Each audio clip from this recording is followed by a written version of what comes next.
Hey everybody, so welcome to the second episode of Book Clubbed. I'm really happy to be sitting here recording. I'm so used to being on camera. Recording this second episode because I honestly thought with my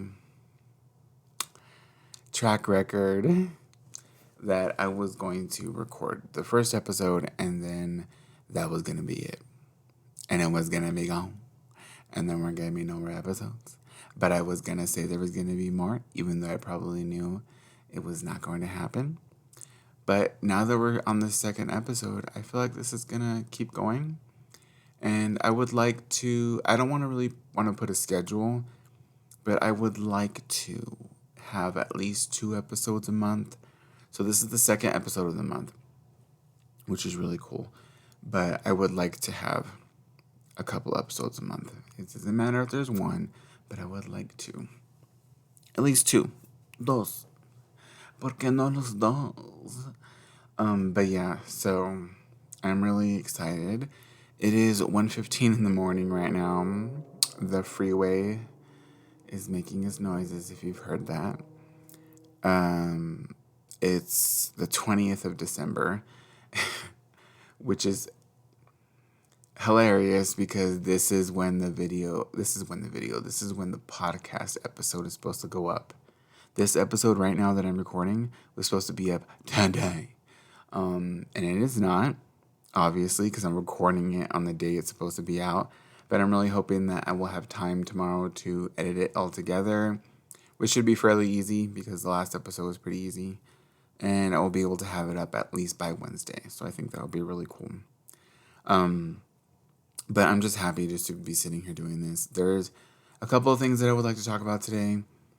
Mainly, one of the major things that I would like to talk about is a murder trial that I was a part of back in 2016. I told you that I wanted to dive into some true crime stuff and, talk a little bit about that. And I think the first thing that I want to talk about, true crime related, is a murder trial that I was a jury member on. And we're going to be getting into that very, very soon. I do want to talk about my TBR and how things have been going. Talk about a couple of books that I purchased recently, and then we will jump right into that story. I am going to warn you that I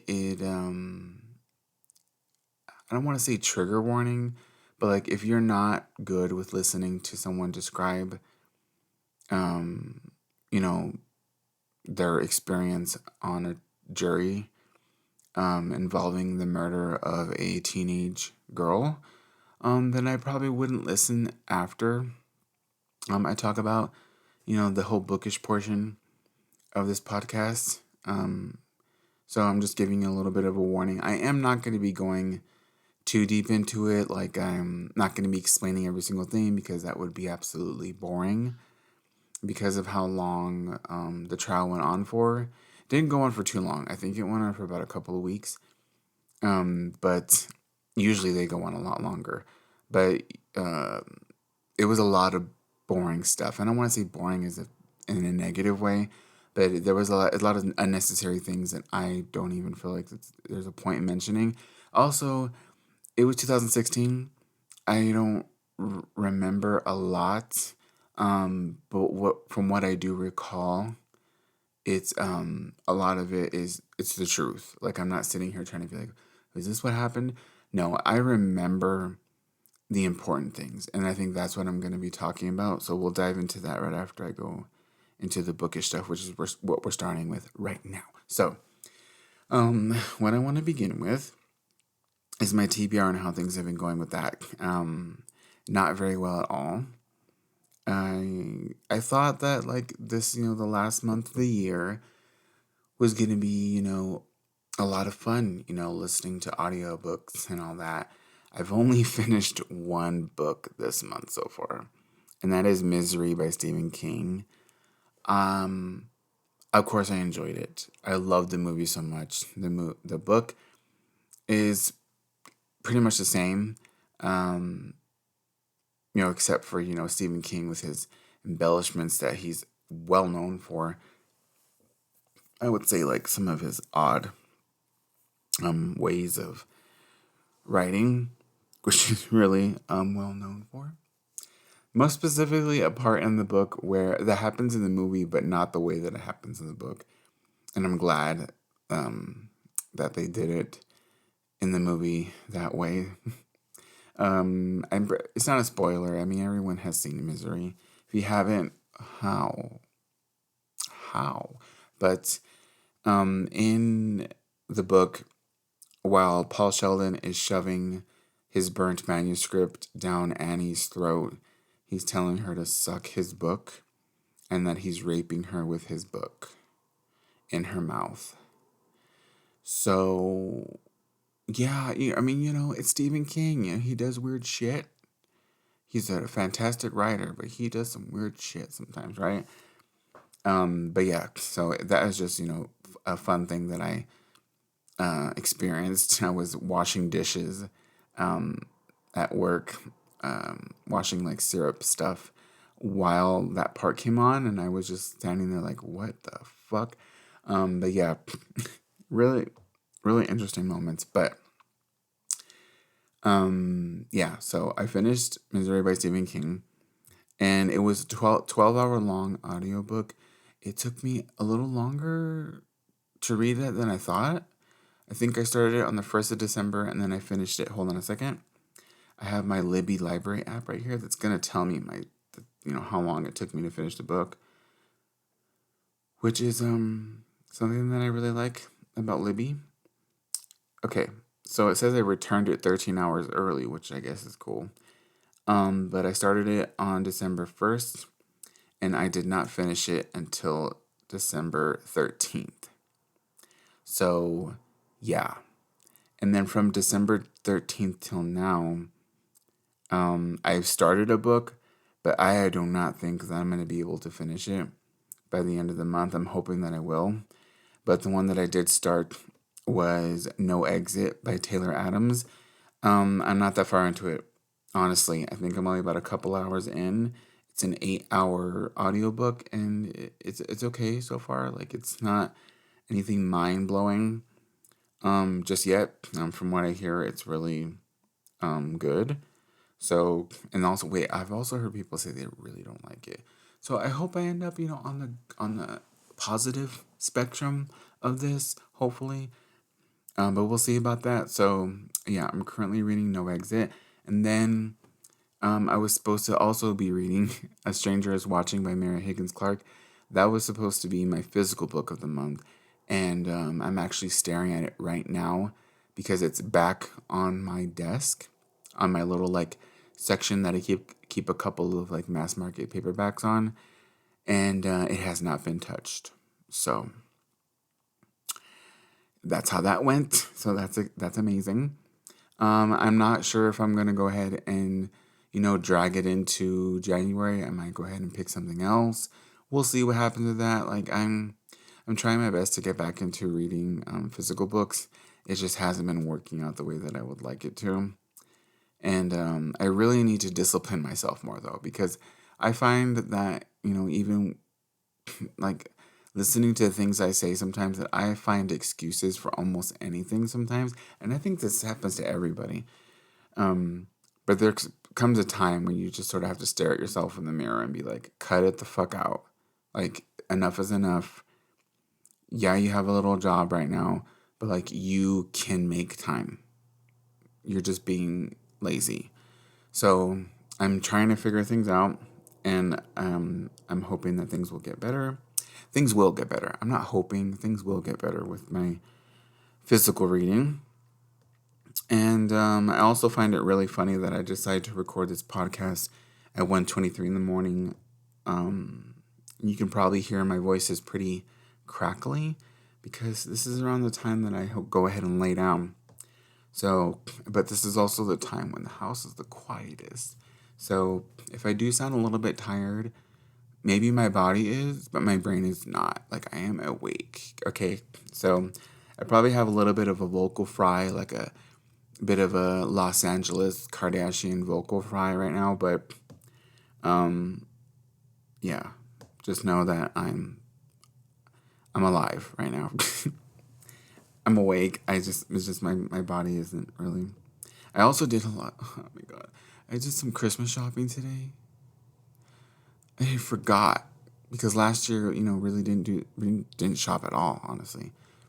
I forgot how exhausting Christmas shopping is and how expensive it is. Like shit. Like let's get candid. I think I've spent almost 300, maybe $400 on Christmas presents this year. How somebody explain that shit to me. Like how the fuck did that happen? And you know what's funny about that? I'm gonna sound so selfish right now, but like I spent that much on other people and I have not bought anything for myself, like my own little Christmas present. Like I haven't bought anything for myself like that. Like I bought myself like some $50 headphones, and then I guess most recently I got myself a desk chair, but it was only like what $200. Like I haven't bought myself anything like extravagant, and I would like to. And you know what I'm discovering as I'm getting older? It has nothing to do with money. I'm discovering that I lean more toward expensive things. Does anybody else like think about that? Like, or is experiencing that? Like, I find myself gravitating more toward, like, I went to a store recently called DXL, which is a big and tall men's store, and and everything in there is expensive.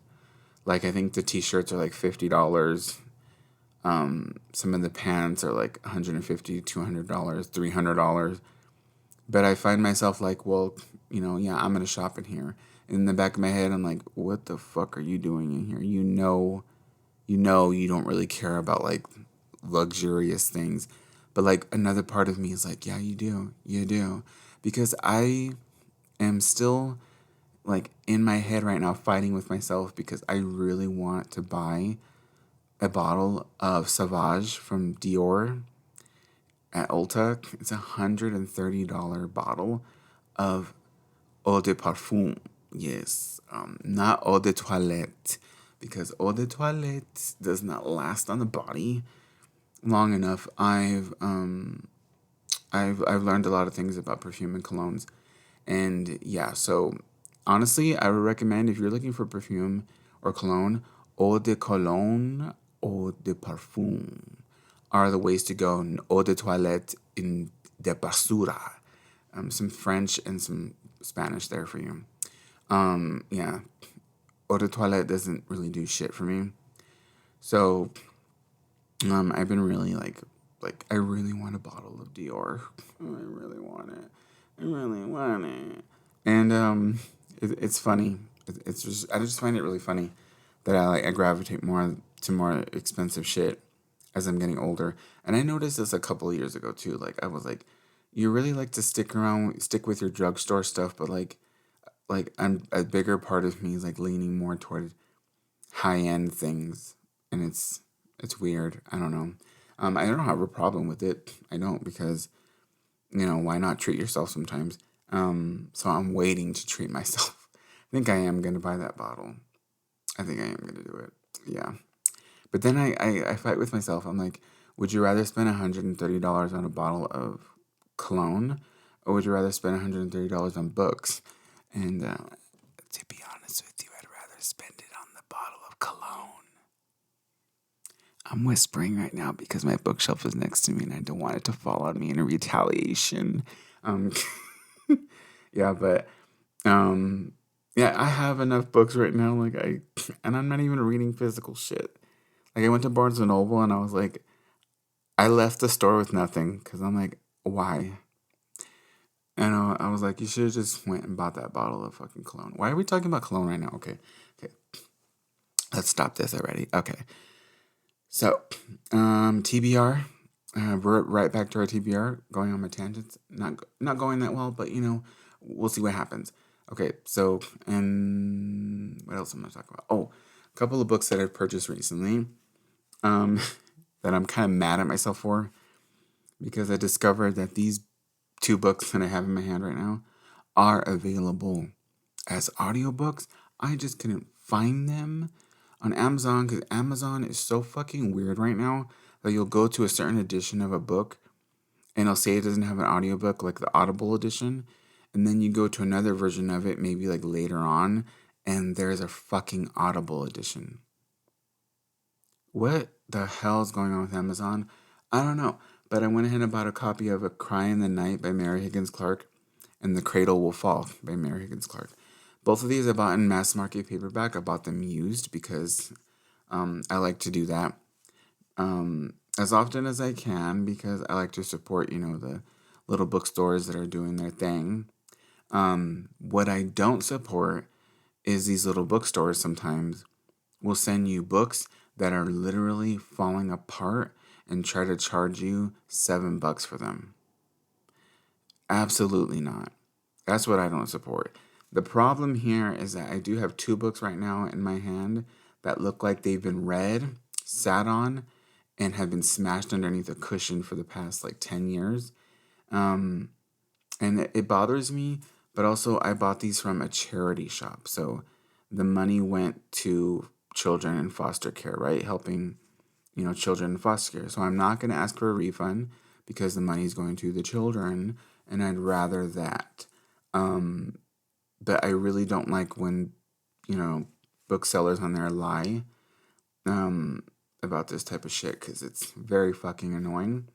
And now I have 2 ugly-ass copies of Mary Higgins Clark books that I spent $14 on. So that's amazing.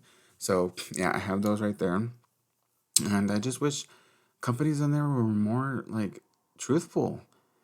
Don't say something's used and it's very good when it looks like shit. What the fuck? I don't get that. If you put on there something used, acceptable, and it came to me like this, completely understand. But the fact that this said very good and this looks like it looks like shit and it stinks. So yeah, it's pretty annoying. It's pretty annoying. But yeah, so I bought those 2 recently. And then I also am kind of swearing off buying physical books for the next couple of months because I haven't been reading physical books. So why am I fucking buying them? I don't know. I don't have any room on my bookshelf really anymore. The last shelf on my bookshelf has a couple of books on it and then dust. There's no room. And you know what? The books that are on the bottom are ones that I don't care that much about because you think my fat ass is going to get on the floor and dig through the books on the bottom shelf? Absolutely fucking not. So the books that are on the bottom are on the bottom for a reason. So I don't try to put good ones down there.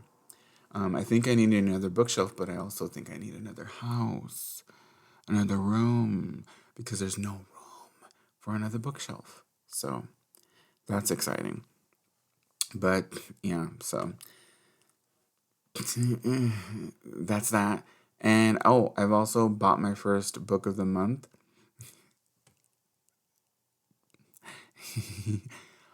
I bought my first book of the month and then I canceled. Yes. You know why? Because it was $5. And that's it. I picked a book for $5 and it still hasn't got to me. It's been 3 weeks. And then right after that I canceled it because I'm not paying that. No. I'm not doing that every month. Number one, like I said, physical books right now, not happening. But the shit was $5. That's why I got it. Because it was $5. But there's no point in me being subscribed to a physical book of the month thing when I'm not going to be reading those really anytime soon. And that's a waste of money to me. So I will not be sticking to it. But I did get my first box, so that's exciting. I see everybody opening these all the time, even though I know what I got. It's just exciting to finally do something that everyone else has done. Even though I don't really participate at all in anything booktube related anymore. It is so far. How do I say this?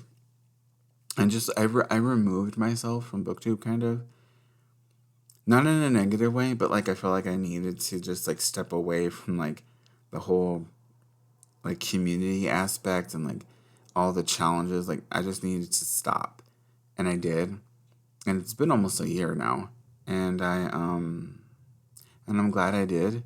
To be honest with you, it is nothing like it used to be. I don't have a problem with how it is now. It's mostly book talk. Like it's all book talk now.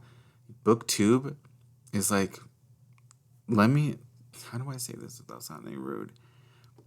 BookTube is not as poppin' as it used to be.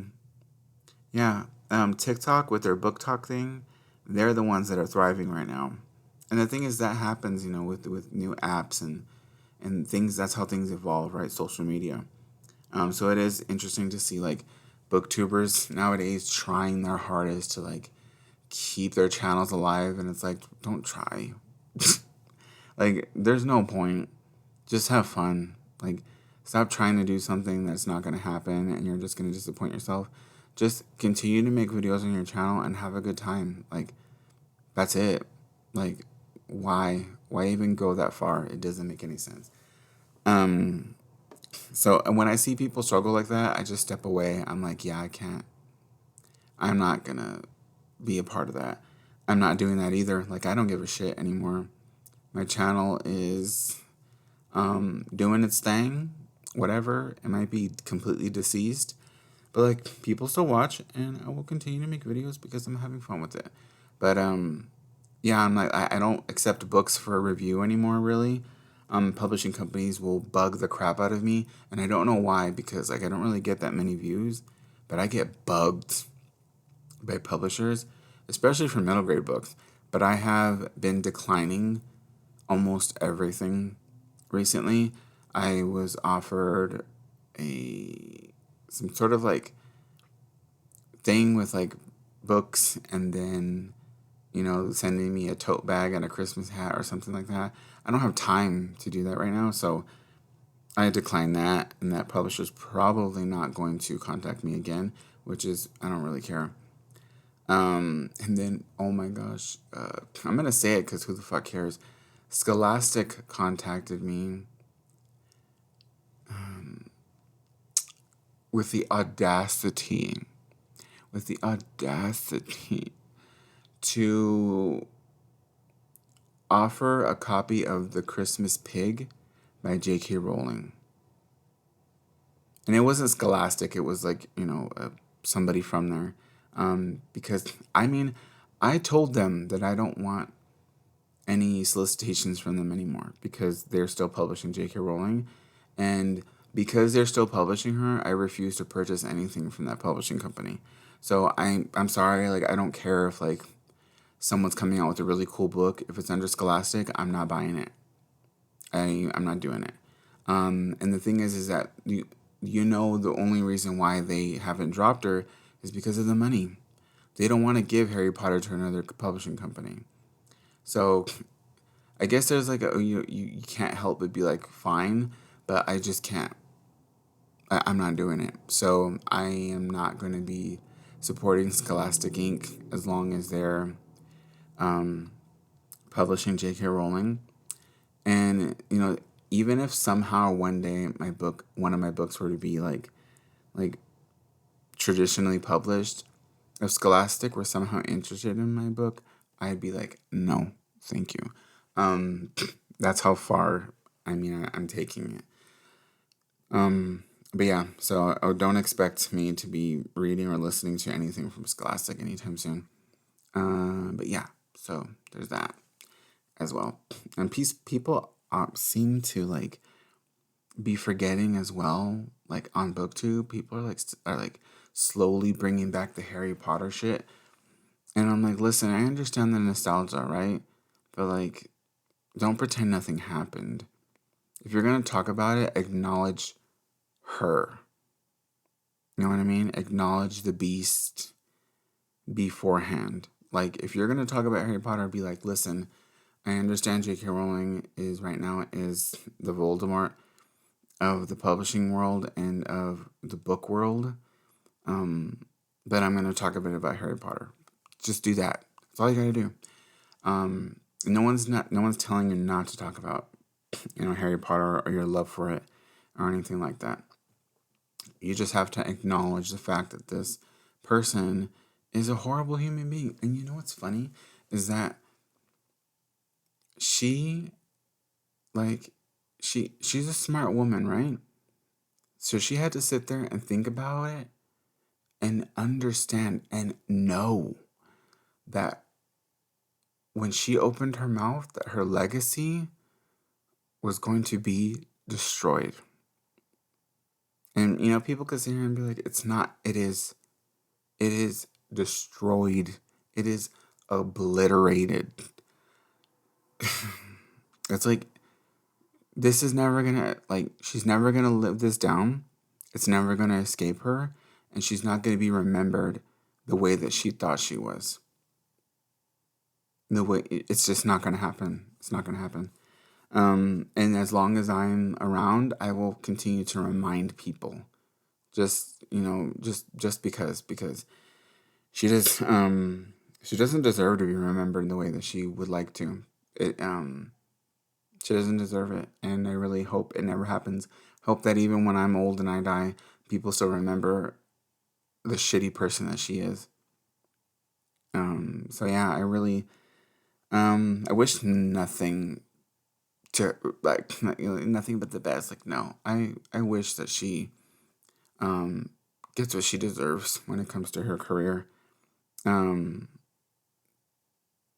and the thing is, people would be like, people say that sometimes. They're like, well, you're just gay. Why do you care so much about transgender people? That has nothing to do with you.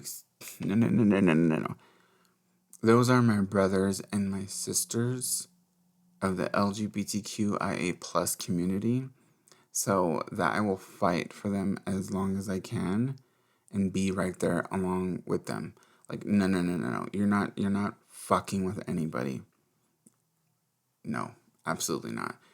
So, yeah, that's just that. That's how I feel about it. And this new Fantastic Beast movie is coming out, and it's just and there's gonna be 2 more, right? Remember that she said there was gonna be 5 movies. Yeah. Okay. So let's stop talking about her. She don't fucking deserve it. So I think we've been talking almost a half hour already about bookish stuff and other things. So let's go ahead and get into, finally, let's talk about the murder trial that I was a part of. Let me get a little bit more comfortable and let me take a sip of my drink, which is sweet tea. Excuse me. Okay, so this is going to be kind of difficult to talk about. So I was summoned for a jury service in 2016. And I wanted to talk about this experience because, like I said, I wanted to bring in a little bit of the true crime vibe to the book club podcast. But I also wanted to actually finally talk about it because I always had said back then that I was going to make a video talking about my experience, and I never did. And it's 2021 now, so I think it's time that I finally talk about it. And this is probably the best format for me to do that because I will be able to talk about it as long as I want to, which shouldn't be that long considering I'm not diving into every single thing. But I also don't have to stare into a camera and stare back at myself the whole time. You know what I mean? So, 2016, and if you hear me blowing out of my nose weird right now, I have my sinuses are a little bit jacked up because the weather's changing.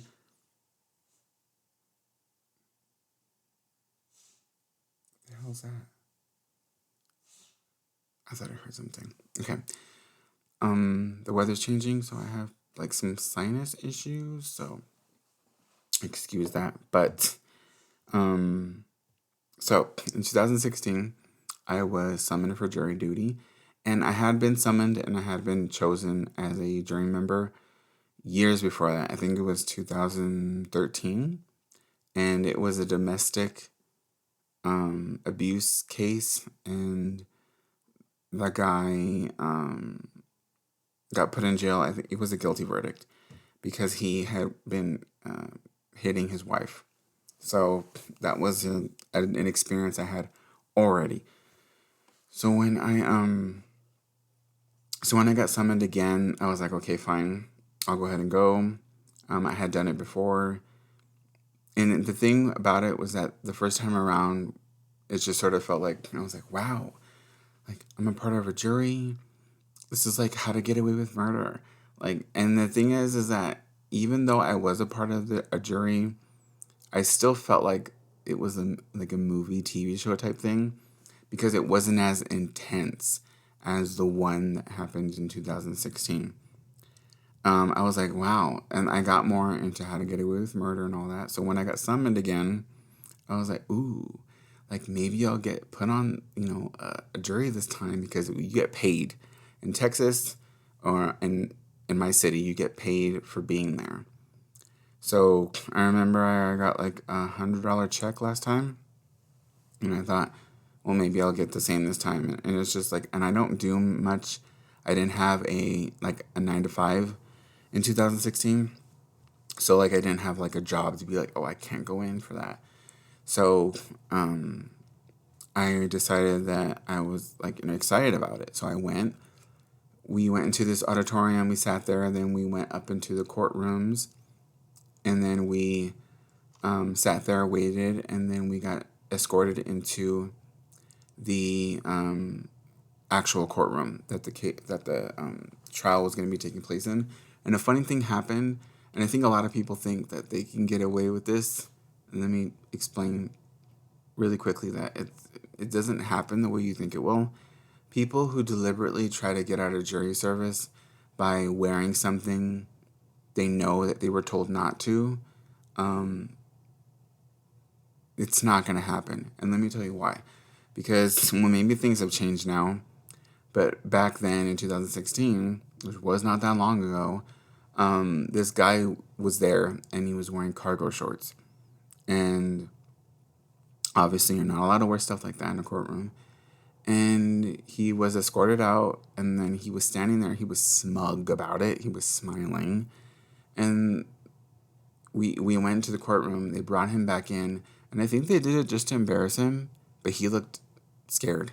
And the judge told him where the judge was at, told the man, I know you thought by wearing something you weren't supposed to that you were going to get out of your jury service. That you were just going to get out of here scot-free. He goes, let me tell you that you're wrong. If you read the fine print on the dress code section of this little pamphlet that they give you, it says that if you are wearing something that you're not supposed to, even though you know you were told not to, it's a fine of $400. So not only did he get excused from the jury service like he wanted, he also accumulated a fine of $400.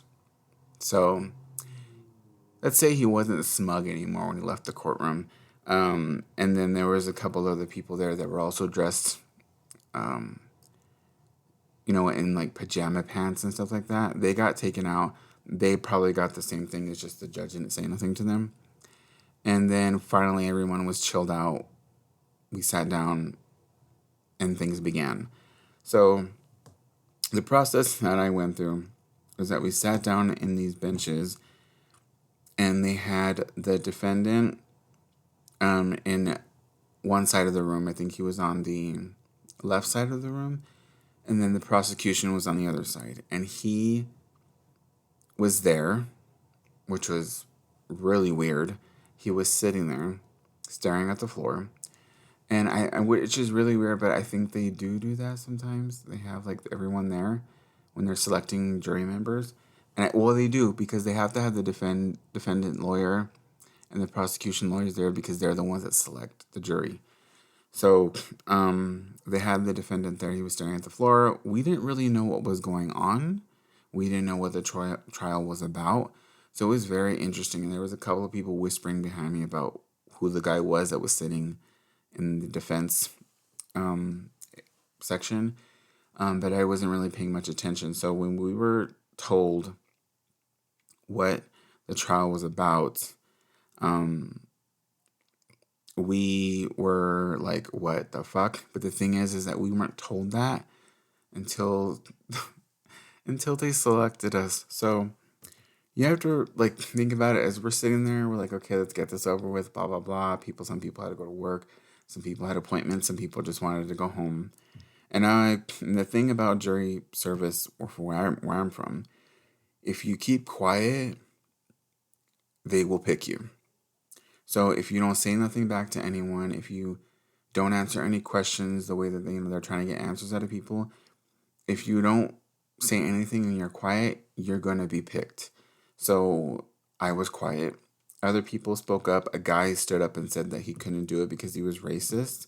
And I'm pretty sure he did that just to get out of there. And he was like, escorted out. And then there was another woman that stood up and said that she didn't want to be there because she had medical issues or whatever. So she got escorted out. And then they asked if that was it. So everyone's done. Okay. There was like 20 something people in there. And then they told us to leave the room. So we all left the room. Everybody went and got something to eat. It was like an hour long, like a little lunch. I didn't talk to anybody. So I was reading and then going down to the cafeteria and eating expensive food. Cafeteria food. It was nasty, but I remember doing that, and then we went back up there. We had a report back up there. We all went back into the courtroom, and they called everyone's numbers that was being selected. And what happened is once you stand from those, the pews or whatever they're called, I don't really know, you go directly into the jury box, and you sit there. So everyone was getting selected, and then all of a sudden they called my number, and I was like, okay, all right, we're about to get some coin. Whatever this case is, it'll be fine. Let me tell you, I was so fucking naive and stupid.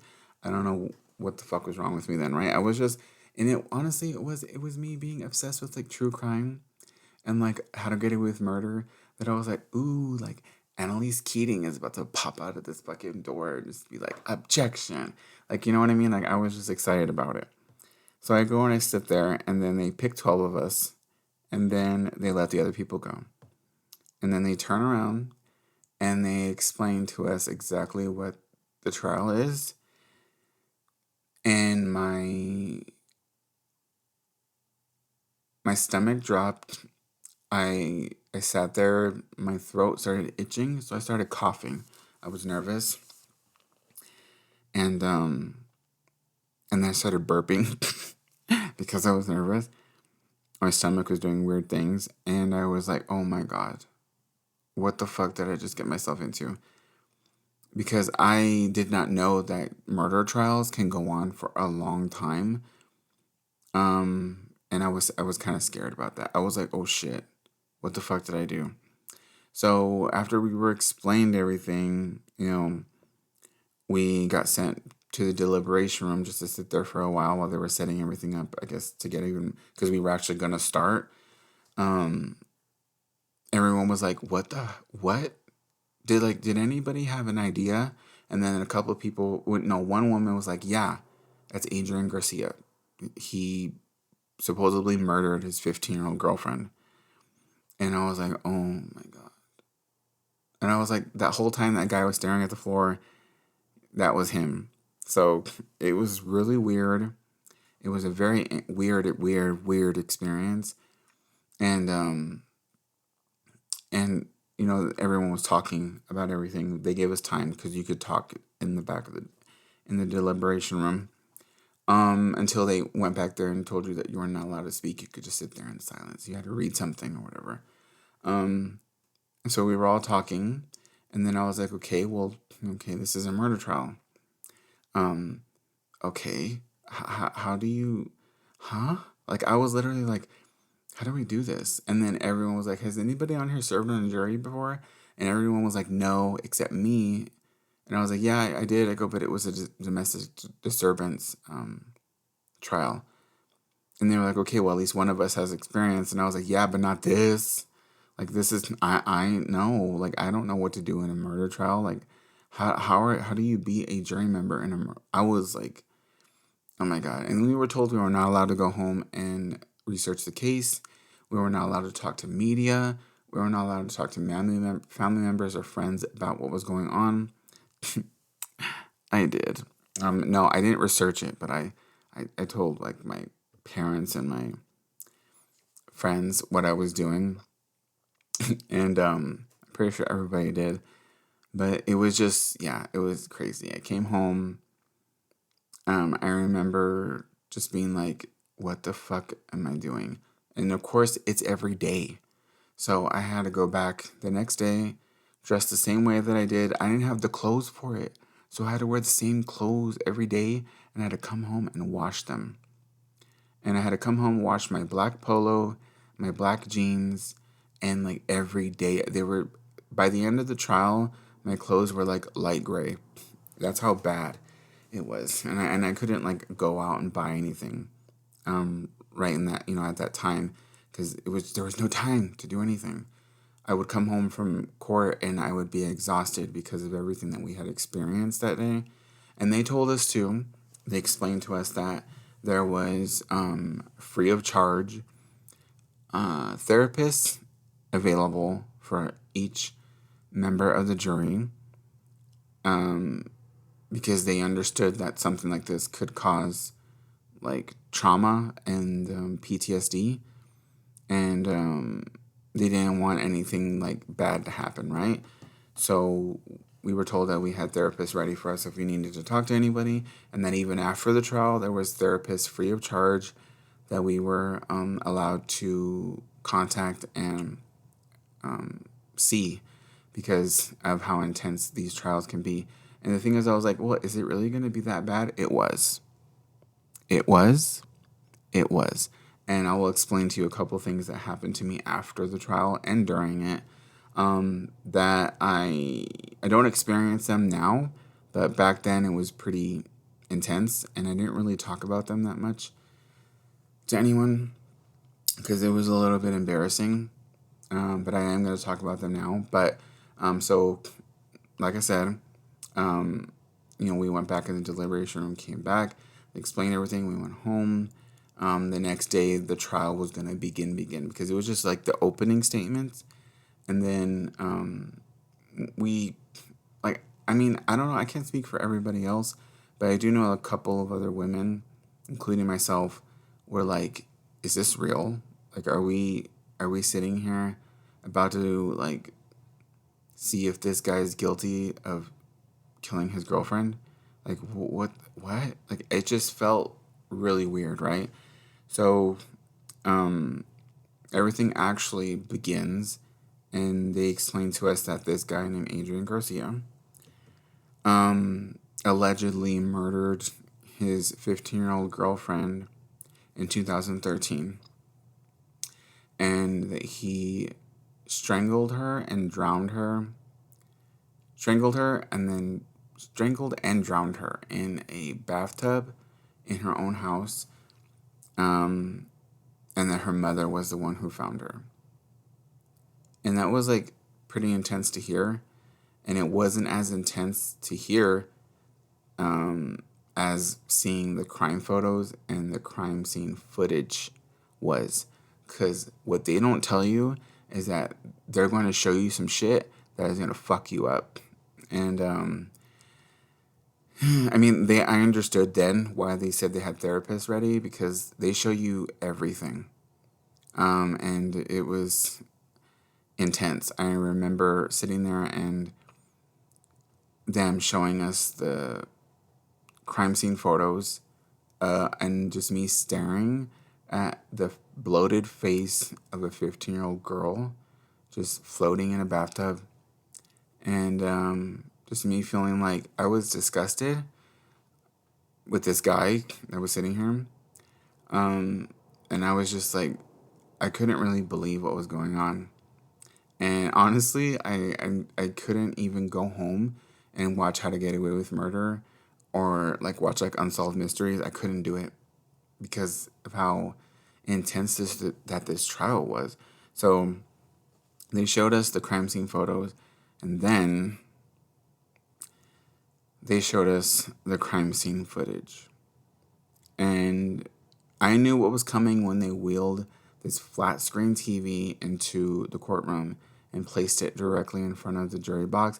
I was in the front row at the end of the left side corner. So I had front row to that.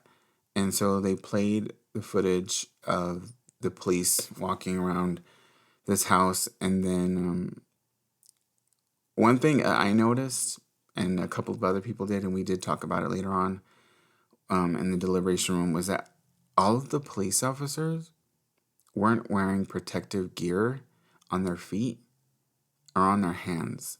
So none of them were wearing gloves, and none of them were wearing those medical, like those blue medical booties that you see people wear in the hospital.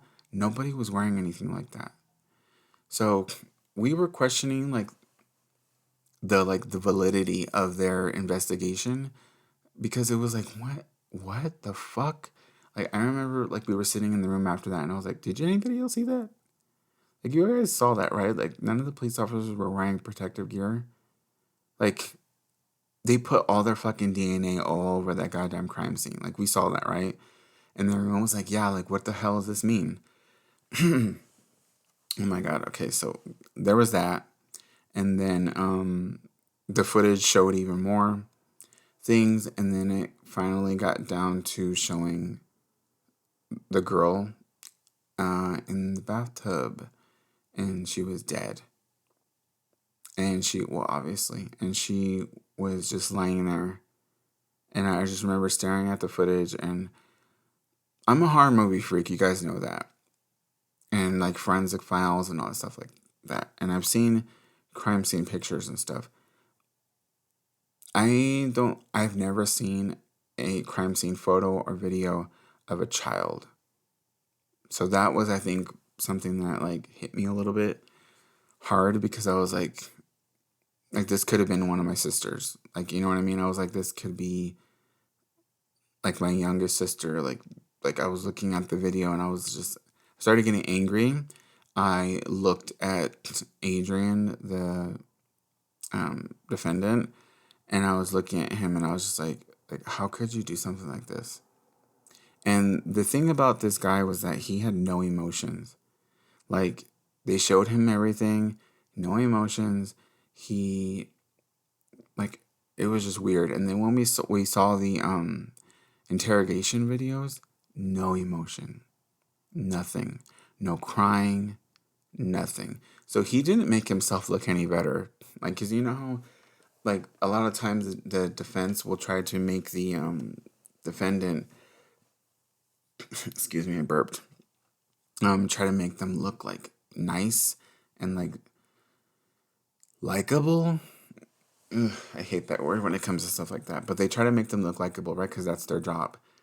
There was no way in hell they could make this guy look likable. Like, he looked like a murderer. He did. He looked like he killed his girlfriend. That's exactly what he looked like. And it was just, it was just really weird. So, after we're shown this footage, we get let back into we're excused. So we're let back into the deliberation room, and everybody is crying. And I mean everybody. I think I'm crying, but not out loud. I have some tears rolling down my cheeks or whatever. Some people are crying too, not loud. There was one woman that was loud, like really, really loud. And she was just saying, like, that could have been my daughter. And I couldn't even look at this man. I can't look at this man. And I'm pretty sure he was either 19 or 20 when he supposedly killed his girlfriend. And it was just, yeah. So even though, like, the defense was trying their hardest, there was no way in hell that I was going to feel sympathy for him. Like, no way in hell. And there was even moments during the trial that I had wished that I would have been able to see him in the restroom, because I would have just, like, I don't know, I felt like I would have given him an earful. or like socked the shit out of him. Like there were those moments where I was like, what I would do to him. You know what I mean? Because I was just so angry, and disgusted. And then after that happens, we go home, and the next day we're brought in. It's more, stuff, like they start talking about more stuff, and I think the next day is when we start getting into like suspects. So they bring in the mom, and they're not accusing her of anything, but she's just talking about how she found her daughter, and she's crying and it is intense, and she's looking at him, Adrian, and she's just looking at him, and she's like you know what you did and all that, and then they have to tell her that she can't do that. And then so after she's done, they take her off the stand, and then they bring in the mother's boyfriend, who the defense is trying their. I'm sorry for laughing right now, but it's just so crazy how they thought they could pull this off. The defense is trying their hardest to pin this murder on the mom's boyfriend. But the hilarious thing about it is that the prosecution ended up bringing, obviously, I think the defense knew that they had this footage. And that they were still trying the hardest to make this man look like he killed his girlfriend's daughter. So they bring this footage in, and it's of this man working in a factory, right? Clear as day, you can see him. And the footage goes on for 4 hours. And during those 4 hours, he does not leave except to go to the restroom, right? And he comes right back. And during those 4 hours is when that girl was I'm not really too comfortable saying her name. When she was murdered. So there was no way in absolute hell that he could have killed this girl in that time, right? So you have to rule him out, and the police did. And the defense is like, why did they rule him out? Like he could have been gone for 15 minutes. And then the prosecution was like, well, okay, let's say like, yeah, he did leave for 15 minutes. It takes another like half hour to get back to the house, and then obviously you got to drive back to work. So how could he pull that off? And the defense was still trying, and like that's just what they do, right? So that was that was such a waste of fucking time, let me tell you. To sit there and make everyone listen to that bullshit. It was just, I don't know. It was crazy. So after they do that, I think the next day we go in, and it's more stuff. More stuff that I'm trying to remember. Like, I'm literally sitting here staring up at the ceiling. I'm trying to remember. Yeah, like the next couple of days were just, more like interrogation footage and stuff like that, which the police did a horrible job. Let me just say this. The police department should have been blamed just as much as Adrian, because they did such a horrible job with this investigation that it was just like, I was shaking my head the whole time. I was like, how could you like fumble like this? Like, you're detectives. Like, how the fuck do you fuck up an investigation like this? Like, how does that happen? So just to explain to you, there was no evidence of him being at the crime scene. This guy Adrian that was sitting there being accused of murder, there was no evidence of him being there. But there was evidence of tampering, which means like there was alcohol, inseparable alcohol bottles that were empty on the floor. I think it was on the floor, and there was like evidence that like things were kind of weird. Like there was a pillowcase that was missing, and her mother had said that she always kept her pillows looking nice, and like there was never a pillow without like that looked like that on her bed. Like there was just some things that were just odd, right? And so there was obvious like, it looked like somebody had tried to cover something up. But the thing is that he did a pretty good job. The reason I don't think he did a perfect job is because the police came in and did their little investigation and filmed themselves walking around this house. And I think they're the reason that we didn't have all the evidence, because they were stepping all over it. They were ruining the crime scene, touching things, stepping in certain areas, touching the shower curtains with no gloves on. Like, they were... Even talking about it now, I'm getting heated. Like, the sides of my face are hot. Flames. Flames on the side of my face. Yeah, yes, it was a lot. So, they helped ruin that shit, and they are the reason that the trial ended the way that it did. And yeah, yeah. Okay, so then we are brought in. Damn it, I forget. But okay, let's go ahead and just get into the rest of it. So then they bring in the police department. They bring in the not the whole department. They bring in the detectives around the case, and these guys were so smug. Like, they were just like, yeah, like, we did a good job, and like, we knew what we were doing, right? They didn't know what the fuck and they looked so stupid up there when the prosecution even was like, why weren't you wearing booties on your shoes? Why weren't you wearing gloves? Like, what was going on here? And he was like, well, in that moment, blah, blah, blah. There's no in that moment. How are you not taught the correct, like, way to handle a crime scene? Like, I watch TV. I watch movies. I'm not a detective, and I even know that you're supposed to walk into a crime scene with booties on your shoes and gloves on your fucking hands. Even hairnets. Like, you know what I mean? Like, you wear protective gear, and they didn't do that, and they were made to look like dumbasses. And the main detective on the case he was mad. He started arguing with the defense, and then the judge had to be like, all right, stop. Like, chill out. That's it. We're done here with this. So, and they were done with the police, and then they started going over timelines. They they were trying to bring in the mom's boyfriend again. The defense requested that if they could have him up there just one more time. And the judge was like, no, we're not doing that. We need to get this going. So, did I say that the trial went on for 2 weeks? It didn't. It felt like 2 weeks. It went on for around 7 or 8 days. So, so after that, everything is like, they're talking about more stuff. It's more things that are just not that important, or even that not important enough for me to remember.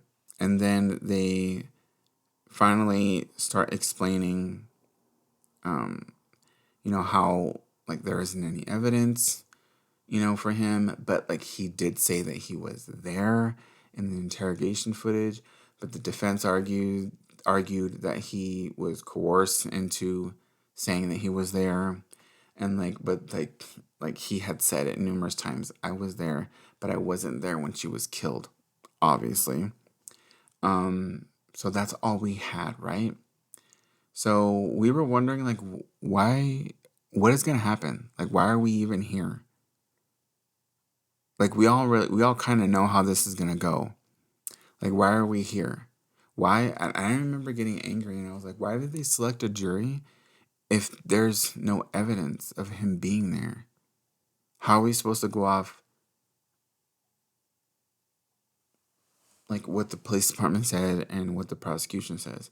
Like, there's no physical evidence of him being there except for that he said he was there, right? The thing is that deep down in my soul, in my heart, I know, and a couple of people on the jury panel knew that he did kill his girlfriend. He killed this girl. He he murdered and strangled this 15-year-old girl. I know he did it. And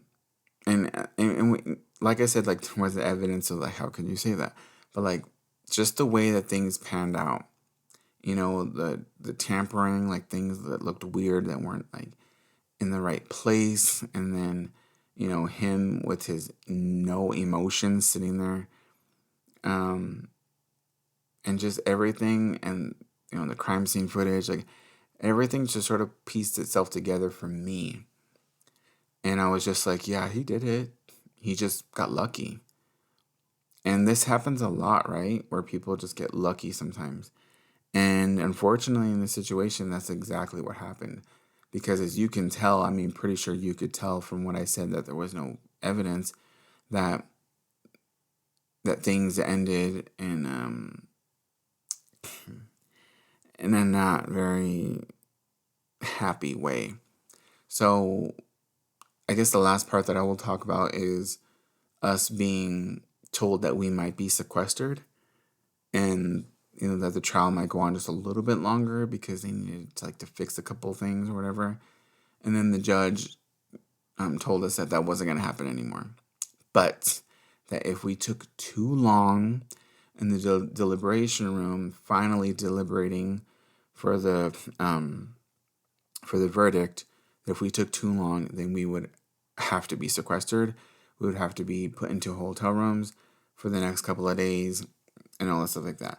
Let me tell you that nobody wanted that. I didn't care, but nobody else wanted that. Everyone was like, I need to go home. I have a family. I have a job. I can't do this. And the thing is that they gave people paperwork. Like, there was paperwork saying that you were excused. That you, and the thing is, you could go to your job with this paperwork and be like, look, I'm going to be gone for 2 days and they're here. You take it up with them. So, there was paperwork, nobody was going to get fired or anything like that. So, it was a little bit annoying because I was like, how dare you guys, think about just yourselves in a situation where we're in this moment, we are talking about a girl who's not here anymore, a teenage girl who's dead, who's never going to see her family again. And, her mother is looking for justice, and we're just sitting here talking about how we're not going to be able to go to work. Fuck your job, bitch. I was so angry, and I remember getting up and going to the restroom and being like, fuck these people, because I was so mad. So, long story short, we end up in the deliberation room after they, do their thing. And, I forgot to mention that there was family members, and, was there media? I don't remember. No, media was outside. There was family members in the pews. I keep forgetting what they call it. I probably sound like an idiot. In the audience section. So, during this whole time, I was just looking back and forth and watching people just stare at the back of the head of this man, crying, looking angry. I remember 2 men had to be escorted out because they were they wanted to get up and start beating this kid's ass. And it was pretty intense. And then when we got told that this was it, and this was you guys are going to go back here and you guys are going to deliberate. If you take too long, we're putting you in hotel rooms, blah, blah, blah. So they take us back there. There's 2 police officers outside of the jury room, and inside of the jury room, there's 1 police officer. So the 2 out there are to make sure that we're escorted to the restroom if we need to go, or, anything. And the 1 inside is to make sure that we shut the fuck up until they said that we could talk. So what happened was we walked into the room and the police officer was like, okay, so I'm here to make sure that you guys are sitting in your chairs and you're quiet for the next half hour until they come in and ask that you start deliberating. So we were like, okay. So everyone's sitting there. I'm reading. And I remember everyone's just trying to be as quiet as possible, obviously, because it is so silent in there. And then finally, we're told that we can start deliberating. So they bring in the crime scene photos, they bring in files, they bring in everything. And I was just like, okay, at least we're just getting this, right? They're not going to, no. They brought in what I hoped they weren't going to bring in. And that was the flat screen TV with the crime scene footage on it. And we were told that we had to review it. So I remember everyone was like, who's going to press play? Because we all don't want to see that again. So I remember we looked at all the crime scene photos and everything like that. We were looking at all the files. People were arguing with each other. The police officer was just sitting in the corner, just minding his own business, like drinking coffee or whatever. And then everyone was like, okay, who's going to press play? Because we have to watch this again. And so I think one of the guys got up and he pressed play. We watched it. And when it got to the girl, I remember a lady got up, went to the restroom, she threw up. And then another lady got up, went to the window, and she was just crying, like hysterically. And then I just remember sitting there just feeling sick because this time the TV was a little too close. Like, it was a little too close to the point where I was like, oh shit, like this is a little too much for me, right? And then, in the courtroom beforehand, I skipped this, but they had, forensic people, and they're explaining, how she was murdered. She was strangled with some object, and then she was submerged in water. And that they thought that the strangling is not what actually killed her. It was the submerging in water because of all the, it's called pichia, if I remember, and these little red dots that show up on your skin when a part of your body has been restricted of air, right? So it's like blood vessels popping. And I remember they said that she had millions of dots on her face leading up from her neck up to her forehead, and that was called pichia. So that meant that she was strangled like heavily and then submerged in the water, and that the water is what actually like killed her. So so she drowned. She felt that. And I think that was one thing I think that hurt me the most. I was just like, I don't know. It was just intense. And then, so we watched this footage again, and then we finally all deliberate. Everyone's arguing. I mean, I guess that's pretty normal. And finally, we were like told, okay, well, you're getting close. Once this time passes here, you guys are going to be put into hotel rooms. So we are like, okay, well, what are we going to do here? So people are like, well, like, we're not going to, I was like, we're not going to rush this. I looked at everybody. I remember I got balls that day. I looked at everybody and I was like, we're not going to rush this. I was like, I don't care what anybody has going for them right now. We're not going to rush this. This is a young girl who was murdered. And, I saw most of you like crying and like feeling angry and frustrated and hurt. So we're not going to rush this. And then some guy was like, who are you to say? And then I was like, well, we're not rushing it. And I looked at that guy directly in the face and I said, I will be the reason that we are sequestered. I looked at him and said that. And he looked at me, he was just like, he was angry because I said that I would be the reason that we would take forever and that we would all have to be put in hotel rooms. Like, I was like, I don't give a fuck. So this other girl next to me was pretty much feeling the same. She was like, well, yeah, we can't rush this, obviously. So they told us they were going to give us another 2 hours. So we got another 2 hours.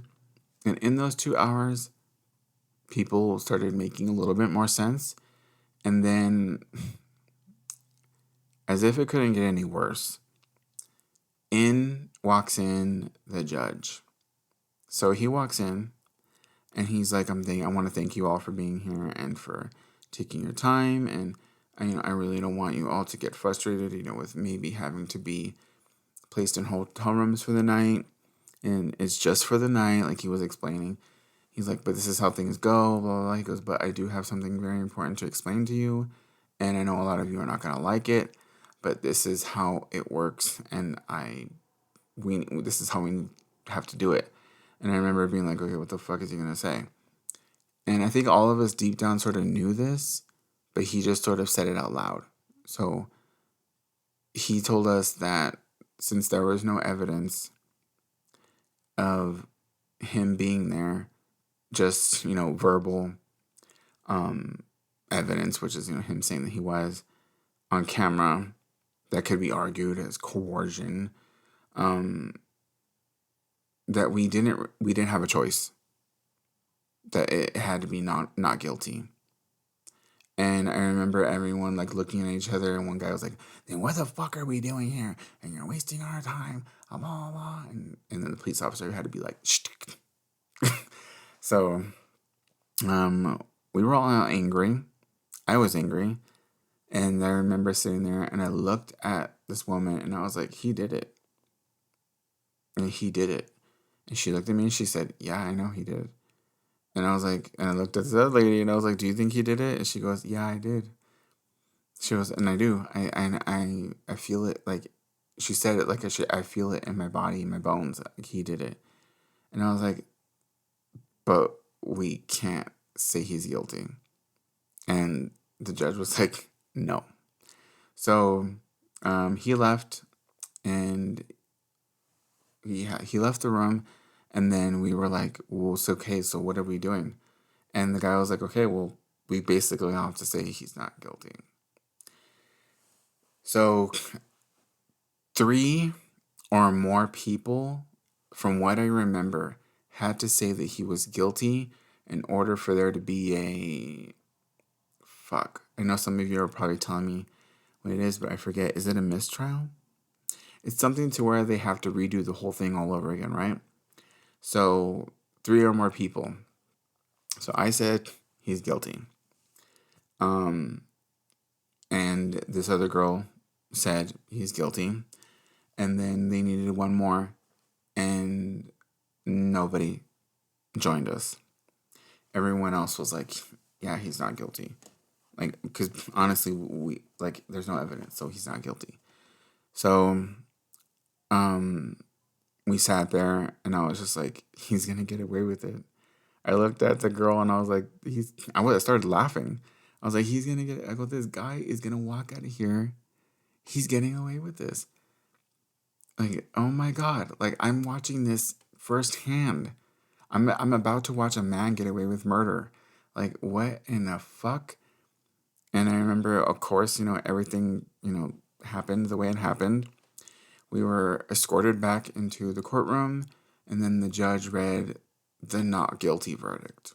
And that courtroom erupted in screams and cries and anger, and like you could just hear all the pain, right? And then I look over at this young man, and he's just sitting there, right? And the defense attorney had his hand on his shoulder. He was patting his back, but he was just sitting there like, whatever. Like not like, like, let's say somebody was like void of emotion because they're in shock or something. No, it was like, he was like, can I go now? That's what he looked like. So he got up, he hugged the guy, and they were standing there. And then I remember some jury members behind me were crying, and then that was it. It was over. So we were escorted back to the deliberation room, and I remember feeling just nasty. Like, I felt disgusted. I wanted to throw up. I was angry at the police department for not handling the situation that they should have. Like, I was pissed. So we're all sitting there. The attorneys come in, talk to us a little bit. The defense attorney, says what he needs to say, and he leaves the room, right? And then the prosecution stays a little bit longer, and this lady in the room starts crying, right? And she's crying because she said she had no choice, that she had to say that he was not guilty, right? Which is basically what happened with everybody else. And what do you call it? And the prosecution was like, she just started crying. The prosecution lawyer started crying. And she goes, I'm sorry that I couldn't do my job. And we were like, no. You did like an amazing job. Like, you did an amazing job. And then what sucked about the deliberation part was that when I said that more than like 3 or more people had to say that he was guilty, was that we had to change our own verdict. We couldn't just be like, oh well, we still say he's guilty. No, we had to go, okay, not guilty. And I hated saying that. So that was frustrating. And then so she leaves, and then the judge comes in, thanks us or whatever, and he starts passing out envelopes, and they're checks for $400 because we were there for a week. And so everyone got their check, and I'm looking down at my check, and I'm just like, this was not worth that. I wouldn't wish this on anybody, and this was not worth that. He explains that the therapists, we're going to get the numbers. There's going to be some paperwork that's going to be given to us on the way out that has the therapist numbers and the address and all that, and that he hopes that we will all like sleep well that night, which I don't know if anybody else did, but I was just a wreck. And then we were also told that we would have police escorting us out of the building because they just had to make sure that no family members or friends were waiting for us to like beat the shit out of jury members for, ruling in the favor of the defense.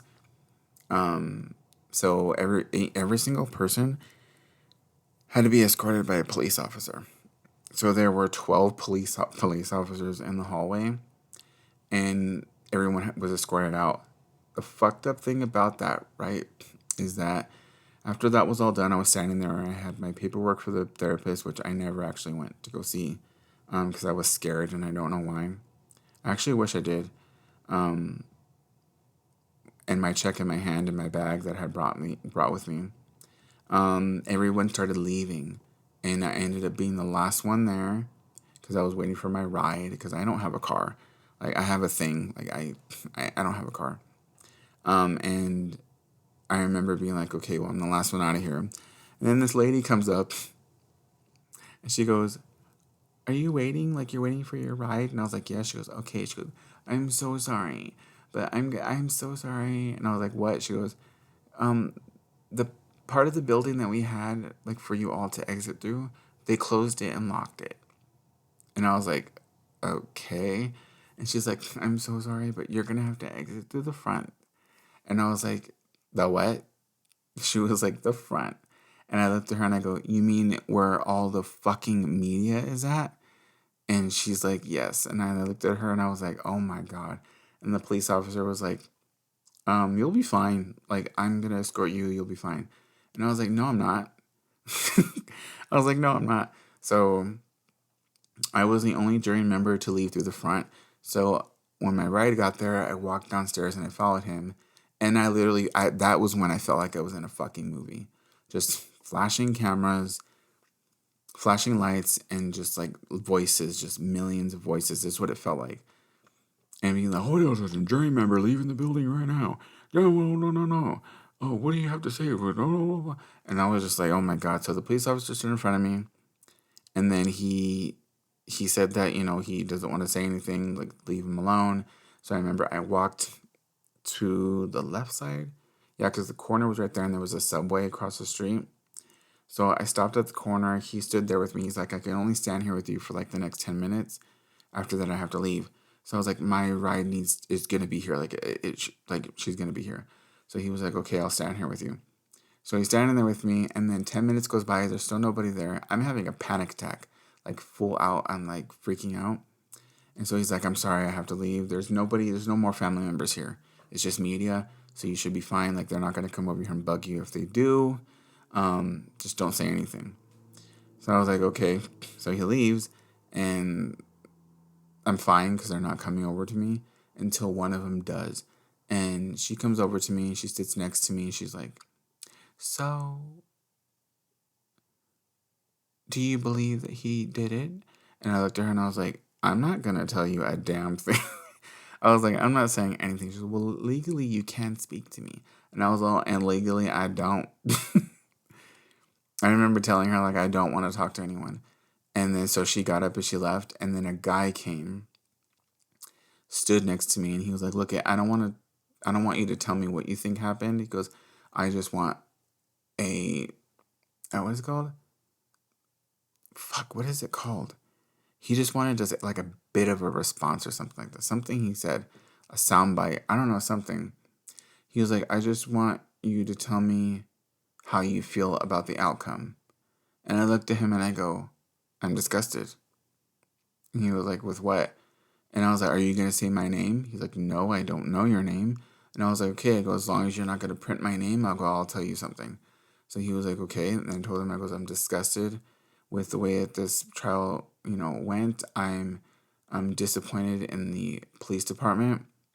And I hope that this boy suffers for the rest of his life with what he's done, because I know what he did."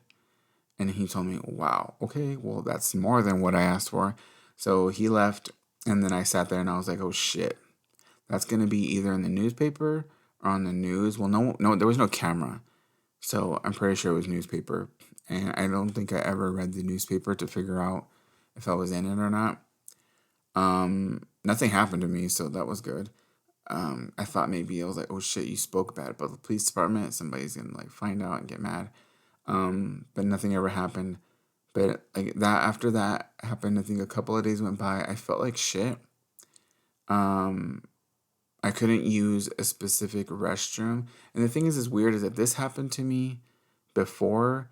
I think it was in 2013. I think was it 2013 or 15 when I read The Shining by Stephen King.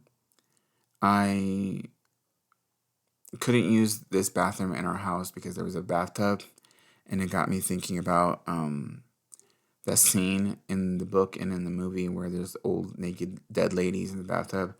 And like I was just like, "Ooh, so spooky. I don't want to go in there and use the bathroom." I was being stupid, right? This time around, for real, I could not bring myself to use the restroom in our house that had the bathtub, because all I ever saw when I stared into that bathtub was a dead 15-year-old girl. It was almost like I was seeing a ghost. And I couldn't use that restroom for, I think, a month. And then even after that, I would just go in there, look straight at the toilet, look straight at the sink. I wouldn't even acknowledge the tub. I would close the curtain. Like, it did affect me. And after that as well, like, just feeling like I failed somehow by not doing the best that I could, even though I know that I did, and feeling like I gave this man freedom when he did not deserve it. But I think the thing is I think I know deep down that he is gonna suffer with it forever. Like you can't escape that. It doesn't matter how much you try to forget it. The He was probably placed in witness protection too, because of how young he was. Like, you're never gonna escape that, no matter if you change your name, anything. That's gonna eat at your soul until you die, even after you die. And like I think that helped me sleep a little bit better, was knowing that forever he was gonna pay for it no matter what. Without even not being behind bars, he was going to pay for it. So that was an interesting experience to go through that. And I remember them telling us that because of how traumatic the case was, that we were exempt from jury duty for the next 5 years, because we were part of a murder trial. So for 5 years we weren't gonna be summoned for jury service. It's been a little bit longer, hasn't it? I suck at math. 2016, 2021. Yeah. Has it been? I don't know. Oh my God, I'm embarrassing myself right now. I'm also very tired. I haven't got any summons. Yeah, they were like, "Yeah, you guys are not gonna get it. Don't worry about it. Like, you're not gonna get anything for the next 5 years." And we were like, "Damn, what shit?" I was like, "Damn right. Like, you fucking crazy if you think that you're gonna try to summon my ass in the next year to do another fucking murder trial. You're fucking out of your mind." No, and I honestly don't ever want to do that again. I don't ever want to do that again. And if you ever get your jury summons, speak up. If you don't want to be there, if you really don't want to be there, say something that you know is gonna get you out of it, not in a racist way. Don't do that shit. Like that's no. Like do something. Don't mess with the dress code either, because you might get fined. But like, if you don't want to be there, make sure that you're not there, because you might get roped into a murder trial and it will fuck you up. And I don't wish it on anybody. The people who go through like the big ass murder trials, I do not know how they go through that. Because like, even ours is pretty much the same. It's just they're longer. Like, my God, it was just crazy. And like, even like thinking about it now, I'm just like, ugh. I don't know. If you want to know more about the trial that I'm talking about, if you would like to know more, let me explain a little bit so that you can go look it up if you want to. There's only a couple of like articles about it, so it wasn't as covered as I thought it was. I remember like looking up a couple of articles being like, that's it. I thought this was covered a little bit more thoroughly. But let me go ahead, and I'm actually looking, because I saved a couple of the things, because I don't want to see this guy's face though ever again. Yeah, Adrian Garcia murder trial in El Paso, Texas. If you want to know more about it, you can go ahead and look it up. It was just, yeah, it was a lot. And I'm actually, I can't even, no, I don't want to look at this guy's face. But yeah, so this was the Adrian Garcia murder trial. He murdered Alejandra Arango. I know he did, right? I know he did. And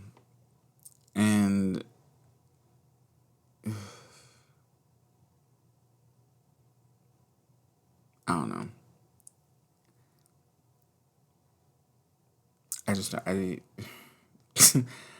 I'm like sort of speechless right now, because right now